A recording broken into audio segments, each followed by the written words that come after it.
Welcome to the Leo. మన చేతిలో పత్రిక ఉంది కదా, కాబట్టి మనం ఏం చెప్పినా ప్రజలు నమ్మేస్తారు. కాబట్టి మనకి గిట్టని వాడి మీద లేదా చంద్రబాబు గారి మీదో లేదా టీడీపీ నేతల మీదో కూటమి నేతల మీదో విషం జిమ్మేద్దాం అనుకుని సాక్షి పత్రిక అనేక సందర్భాల్లో విషం జిమ్మిన సంగతి మనందరికీ తెలిసిందే. కొన్ని సందర్భాల్లో లోకేష్ గారి మీద గతంలో చిన్నబాబు చిరుతిళ్ళు అని రాసింది. దాంతో లోకేష్ గారు వివరణ అడిగితే సమాధానం ఇవ్వకపోతే ఆయన పరువు నష్టం దావా కూడా వేశాడు. సరే, ప్రస్తుతానికి అది కోర్టులో నడుస్తుంది అనుకోండి, అది వేరే విషయం. ఆ తర్వాత కూడా సాక్షి టీవీకి జర్నలిస్టులకు నోటీసులు ఇచ్చారు. కూటమి ప్రభుత్వం వచ్చిన తర్వాత గతంలో విజయవాడ వరదల సమయంలో కావచ్చు లేదా కొన్ని సందర్భాల్లో అసత్య కథనాలు రాసినందుకు గాను నోటీసులు ఇస్తే పత్రికా స్వేచ్ఛపై దాడి అని చెప్పి పత్రికా స్వేచ్ఛ అనే ఒక ముసుగుని తీసుకొచ్చారు. అంటే పత్రికా స్వేచ్ఛ ముసుగులో వీళ్ళు ఎదుటి వ్యక్తి మీద నిరాధార ఆరోపణలు చేయొచ్చు. సాధారణంగా పత్రికలంటే కొన్ని పత్రికలో ఏదైనా ఒక వార్త రాయాలంటే దానికి ఒక క్రైటీరియా ఉండాలి. సో ఏదైనా విశ్వసనీయ వర్గాల సోర్స్ ఉండాలి, లేదా చెబితే నమ్మదగినట్టు ఉండాలి, అవసరమైతే వివరణ అడిగితే చెప్పగలిగేటట్టు ఉండాలి. కానీ ఇవేవీ లేకుండా మాకు గిట్టదు కాబట్టి మేము విషం జిమ్ముతాం అంటే అందరూ చూస్తూ ఊరుకోరు.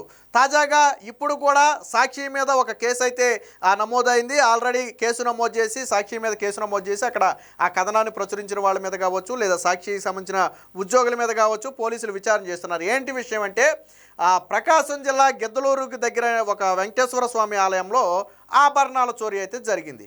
సో ఆభరణాల చోరీ ఎలా జరిగింది, దాని వెనక ఎవరున్నారు అనేది ఇదంతా డిసైడ్ చేయాల్సింది పోలీసులు. కానీ పోలీసుల కంటే పాపం సాక్షియే ముందు ఇన్వెస్టిగేషన్ చేసేసి కొంతమంది పేర్లను అందులో ఉదహరించేసి వాళ్ళ పాత్ర ఉన్నట్టుగా ప్రచారం చేసింది. అంటే అసలు ఏ సంబంధం లేని వ్యక్తులను ఆ కేసుతో కానీ దాంతో కానీ సంబంధం లేని వ్యక్తులు ఉన్నట్టుగాను అందులో దొంగతనం అంటగడితే ఎవరైనా చూస్తూ ఊరుకుంటారు. ఫర్ ఎగ్జాంపుల్ నేనే ఉన్నానండి, నాకు వాస్తవానికి ఏ పాపం తెలియదు, కానీ నేనేదో వాళ్ళకు అనుకూలంగా లేననో లేదా ఈడి మీద విషం జిమ్మాలనో దొంగతనం అంటగడితే నాకు బాధ అనిపిదా?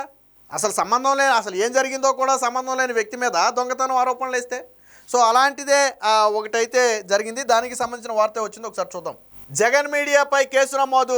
అసత్య కథనాలపై పొన్నూరు పోలీసులకు ఫిర్యాదు చేసిన బాధితుడు అసత్య కథనాలు ప్రచారం చేసి పరువుకు భంగం కలిగించిన ఘటనలో బాధితుని ఫిర్యాదు మేరకు జగన్ మీడియాపై గుంటూరు జిల్లా పొన్నూరు అర్బన్ పోలీసులు అయితే మంగళవారం కేసు నమోదు చేశారు.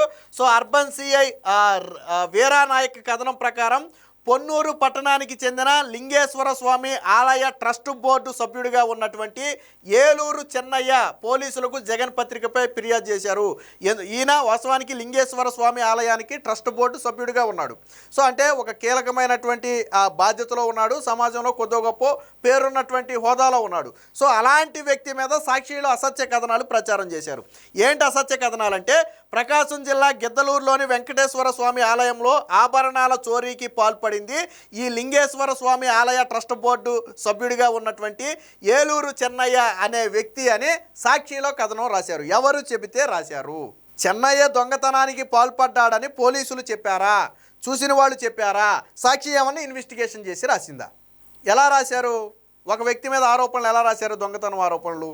పైగా అంతేకాకుండా ఒంగోలు పోలీసులు చెన్నయ్య గృహంలో తనిఖీలు నిర్వహించి వెండి నగదు స్వాధీనం చేసుకున్నట్లుగా ఆరోపణలు చేశారు. అంటే ఇంకో స్టెప్ ఎక్కువేసి ఒంగోలు పోలీసులు వచ్చి ఎవరైతే ఆరోపణలు చేసిన చెన్నయ్య అనే వ్యక్తి ఉన్నాడో, ట్రస్ట్ బోర్డు సభ్యుడు ఉన్నాడో, ఆ వెంటి వ్యక్తిలో ఆ వ్యక్తి ఇంట్లో సోదాలు నిర్వహించి వెండి బంగారం నగదు ఇవన్నీ పోలీసులు స్వాధీనం చేసుకున్నారంట. వాస్తవానికి ఆ ఇంటికి పోలీసులు వచ్చింది లేదు, తనిఖీ చేసింది లేదు, స్వాధీనం చేసుకున్న అంతకంటే లేదు. కానీ సాక్షిలో స్వాధీనం చేసుకున్నారని రాశారు. అంటే ఒక ఇంటికి పోలీసులు రాకముందే వచ్చారు, అన్ని ఇప్పుడు ఆ వ్యక్తి మీద ఆరోపణ చేసి ఆ వ్యక్తి ఇంట్లో బంగారం నగలు స్వాధీనం చేసుకున్నారంటే దాని అర్థం ఏంటి? ఓహో ఈడే దొబ్బేసేయడం అన్న ఫీల్ కలగటమే కదా. సాక్షి చేసిన ఆరోపణ ఏంటి? దొంగతనం వెనక ఈ వ్యక్తి ఉన్నాడు అని. తర్వాత ఏమన్నారు? ఆ వ్యక్తి ఇంట్లో బంగారం నగలు పోలీసులు స్వాధీనం చేసుకున్నారు అన్నారు. అంటే అర్థం ఏంటి? ఆ వ్యక్తి దొంగతనం చేసినట్టే కదా, ప్రజల్లో వాళ్ళు ముద్రించింది అదే కదా. కానీ వాస్తవానికి ఆ వ్యక్తికి దొంగతనానికి సంబంధం లేదు, ఆ వ్యక్తి ఇంట్లో సోదాలు చేసి స్వాధీనం చేసుకున్నది లేదు. కానీ సాక్షిలో రాశారు. మరి రాతే కడుపు మండదా, పరువుకి భంగం కలగదా? ఆయన కూడా 10 మందిలో తలెత్తుకుని తిరగాలి కదా. నేను ఇందాకే చెప్పినట్టుగా ఒక ట్రస్ట్ బోర్డు సభ్యుడిగా ఉన్నాడు, మరి 10 మందిలో తలెత్తుకుని తిరగాలి కదా. సో దాంతో ఏం చేశాడు ఆయన? వెంటనే పోలీసులకు ఫిర్యాదు చేశాడు. సో నిరాధారమైన ఆరోపణలు చేసినట్లుగా ఫిర్యాదులో పేర్కొన్నారు. అంతేకాకుండా ఈ కథనంలో పొన్నూరు ఎమ్మెల్యే ధూళిపాళ్ల నరేంద్ర కుమార్ మీద కూడా అత్యంత హేయమైన అభూత కల్పనతో కూడిన వ్యాఖ్యలు చేసినట్లుగా ఫిర్యాదులో పేర్కొన్నారు. జగన్ పత్రిక ఉద్దేశపూర్వకంగా తనను ఎమ్మెల్యే నరేంద్ర కుమార్ను ప్రజల దృష్టిలో చులకన చేసే విధంగా ప్రచారం చేశారని, జగన్ టీవీలో వచ్చిన ప్రసారాన్ని కొంతమంది సోషల్ మీడియాలో వైరల్ చేసినట్లుగా ఫిర్యాదులో పేర్కొన్నారు. అంటే ఈ చెన్నయ్య అనే వ్యక్తితో ఆగకుండా అక్కడ పొన్నూరు ఎమ్మెల్యేగా ఉన్నటువంటి ధూళిపాళ్ల నరేంద్ర కుమార్ని కూడా ఇందులో ఇన్వాల్వ్ చేస్తూ ఆయన ఎమ్మెల్యేగా సమాజంలో గౌరవప్రదమైన హోదాలో ఉంటే ఆయనను కూడా కించపరుస్తూ అత్యంత బూతు పురాణంతో వైసీపీ సోషల్ మీడియాలో మాట్లాడే బూతులు ఎంత దారుణంగా ఉంటాయో మనందరికీ తెలుసు కదా. ఎందుకంటే ఇదంతా పొన్నూరు వ్యవహారం కాబట్టి ధూళిపాళ్ల నరేంద్రకి లింక్ పెట్టేశారు. ఈ చెన్నైతో పాటు నరేంద్రకి లింక్ పెట్టేసి అత్యంత దారుణమైన భాషలో సోషల్ మీడియాలో పోస్టులు పెట్టారు ఎమ్మెల్యే మీద కూడా. సో ఇది కూడా ఎమ్మెల్యే పరువుకు భంగం కలిగించే అంశమే. సో కాబట్టి నా మీద నిరాధార ఆరోపణలు చేశారు, అసత్య ఆరోపణలు చేశారు. అలాగే మా ఎమ్మెల్యే మీద కూడా, మా కాన్స్టిట్యున్సీ ఎమ్మెల్యే మీద కూడా అసత్య ఆరోపణలు చేసి ఇందులో ఇరికించే ప్రయత్నం చేశారు. దీనికి సంబంధించి సాక్షిలో వచ్చిన కథనాన్ని కొంతమంది సోషల్ మీడియాలో ప్రచారం చేసి మరింత పరువును దిగజార్చే ప్రయత్నం చేశారని చెప్పి కంప్లైంట్ ఇవ్వడం జరిగింది. దీంతో ఇటు ప్రచారం చేసిన సాక్షి పత్రిక మీద, అలాగే సోషల్ మీడియాలో ఎవరైతే పోస్ట్ చేసి వైరల్ చేశారో సో వారి మీద కూడా పోలీసులు అయితే కేసు నమోదు చేశారు. దీనిపై అర్బన్ పోలీసులు జగన్ మీడియా ప్రతినిధులు తలారి సురేంద్రనాథ్, అలాగే వై అశోకవర్ధన్ యాజమాన్యం, అలాగే సోషల్ మీడియాలో పోస్టులు పెట్టిన వారిపై కేసు నమోదు చేసి దర్యాప్తు అయితే ప్రారంభించినట్లుగా అక్కడ సిఐ వీరానాయక్ అయితే తెలపడం జరిగింది. చూడండి, అంటే మన చేతిలో పత్రిక ఉండి మన చేతిలో ఛానల్ ఉంటే మనకి గిట్టని వారి మీద ఏదైనా రాసేయచ్చు. కానీ ఇదే సాక్షి పత్రిక గురించో లేదా జగన్మోహన్ రెడ్డి గురించో ఎక్కడైనా చిన్న సందర్భం లేని వ్యాఖ్య రాశారనుకోండి, ఇదా పత్రికా విలువలు, ఇదా పత్రికా జర్నలిజం. ఈనాడు మీద సాక్షిలో ప్రతిరోజు ఈనాడు మీద ఒక ఆర్టికల్ రాస్తారు ఖచ్చితంగా. ఇది తప్పు, ఇది పత్రికా విలువలు కాదు, వీళ్ళు పత్రిక విలువల గురించి మాట్లాడతారు. లేకపోతే సాక్షి ఛానల్ని ఆపేసి కూటమి ప్రభుత్వం దౌర్జన్యం చేస్తుంది. గతంలో మనం ఆపేసిన ఏబిఎన్, టీవీ5, మహా టీవీ, వీటి సంగతి ఏంది? జగన్మోహన్ రెడ్డి చేసిందేంటి? అసలు పత్రికా స్వేచ్ఛను తుంగలో దొక్కుతూ ఒక జీవో తీసుకొచ్చి వాళ్ళ మీద కేసులు పెట్టవచ్చు అన్నదే జగన్మోహన్ రెడ్డి కదా. పత్రికా స్వేచ్ఛ మీద కేసులు పెట్టవచ్చు అని చెప్పింది ఎవరు? జగన్మోహన్ రెడ్డి. ఏబిఎన్, టీవీ5, మహా న్యూస్ లాంటి దాన్ని పూర్తిగా ఏపీలో రాకుండా బ్యాన్ చేసి పత్రికా స్వేచ్ఛను అడ్డుకుంది ఎవరు? జగన్మోహన్ రెడ్డి. నువ్వు 5 ఏళ్ల పాటు 2 ఛానల్ను ఏపీలో ప్రచారం చేయకపోయినా ప్రజలు ఏమన్నా ఊరుకున్నారా? ప్రజలు ఏం చేశారు అంటే వాటిలో ఏమవుద్ది, జగన్మోహన్ రెడ్డి చేసే అరాచకాలన్నీ బయట పెడతారు. అరాచకాలు బయట పెడితే ప్రజలు చైతన్యవంతులు అవుతారు. కాబట్టి వాటిని బ్యాన్ చేయాలి. ప్రజలేమి పెచ్చోళ్ళు కాదు కదా. ఈ రోజుల్లో సోషల్ మీడియా ఎంత వైరల్ అయింది, చేతిలో మొబైల్ ఉంది, యూట్యూబ్ ఓపెన్ చేస్తే అన్నీ చక్కగా కనపడుతున్నాయి. కాబట్టి జగన్మోహన్ రెడ్డి టీవీల్లో అడ్డుకున్నంత మాత్రాన ఆగిందా? 11 సీట్లకు ఎందుకు పడిపోయాడు జగన్మోహన్ రెడ్డి? మరి 2 ఛానళ్ళను అడ్డుకున్నావు కదా, నువ్వు చేసిందేమి చెప్పకుండా అడ్డుకున్నావు కదా.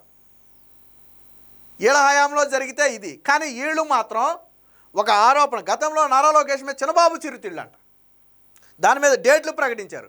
ఆ డేట్లో ఆయన అసలు ఇండియాలో ఉన్నాడు, ఫారెన్లో ఉన్నాడు. ఆయన ఆ ప్రకటించిన డేట్లలో ఫారెన్లో ఉన్నాడు. ఆయన చిన్నబాబు చిరుతిళ్ళు కోట్ల రూపాయలు ఖర్చు అని రాశారు. దాని మీద సమాధానం అడిగితే చెప్పలా. వీళ్ళు మాత్రం ఇష్టం వచ్చినట్టుగా ఒక వ్యక్తి, అసలు సంబంధం లేని వ్యక్తి ఇంట్లో దాడులు జరిగినాయి అని, బంగారం పోలీసులు స్వాధీనం చేసుకున్నారని, లేకపోతే ఈ వ్యక్తి దొంగతనం చేశాడని. అంటే పోలీసులు చేయాల్సిన పని కూడా సాక్షి పత్రికే చేసేది. మన చేతిలో పత్రిక ఉంది కాబట్టి కూటమికి చెందిన వాళ్ళకో లేదా కూటమి ఎమ్మెల్యేలకో మనకంటే గిట్టని వాళ్ళ మీదో బురద జిమ్మేయాలి. ఇలా 5 ఏళ్ల పాటు బురద జిమ్మితేనే ప్రజలు 11 సీట్లు ఇచ్చింది. 5 ఏళ్ల పాటు జగన్మోహన్ రెడ్డికి జాకీలు పెట్టి సాక్షిలో లేపితే 11 సీట్లు వచ్చాయి.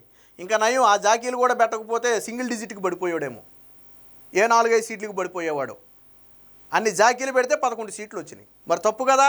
అర్థం లేని ఒక వ్యక్తితో సంబంధం లేని వ్యక్తి వేరొక ట్రస్ట్ బోర్డు సభ్యులుగా ఉన్నటువంటి వ్యక్తి మీద దొంగతనం ఎలిగేషన్ చేయటం, ఆ ఇంట్లో పోలీసులు సోదా చేయకపోయినా చేశారని రాయటం, ఏమీ దొరకపోయినా దొరికినాయి అని రాయటం, అసలు ఎమ్మెల్యేకి సంబంధం లేకపోయినా ఎమ్మెల్యే మీద మళ్ళీ కథనం రాయటం, దాన్ని వైసీపీ సోషల్ మీడియాలో ప్రచారం చేయటం, ఇలాంటి వారి మీద ఖచ్చితంగా కేసులు పెట్టాలి. ఎందుకంటే రేపటి రోజున బాధ్యతతో వ్యవహరిస్తారు. కేసులు పెట్టకపోవడం వల్ల మనల్ని ఎవడు అడగట్లేదు కాబట్టి ఆ బురద జిమ్ వదిలేద్దాం, తర్వాత వాళ్ళే కొడుకుంటారు.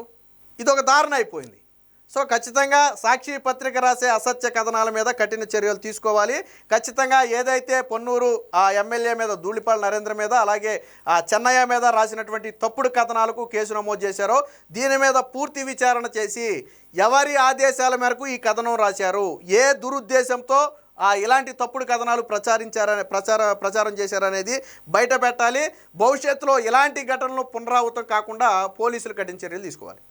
Please subscribe to Leo News for more videos.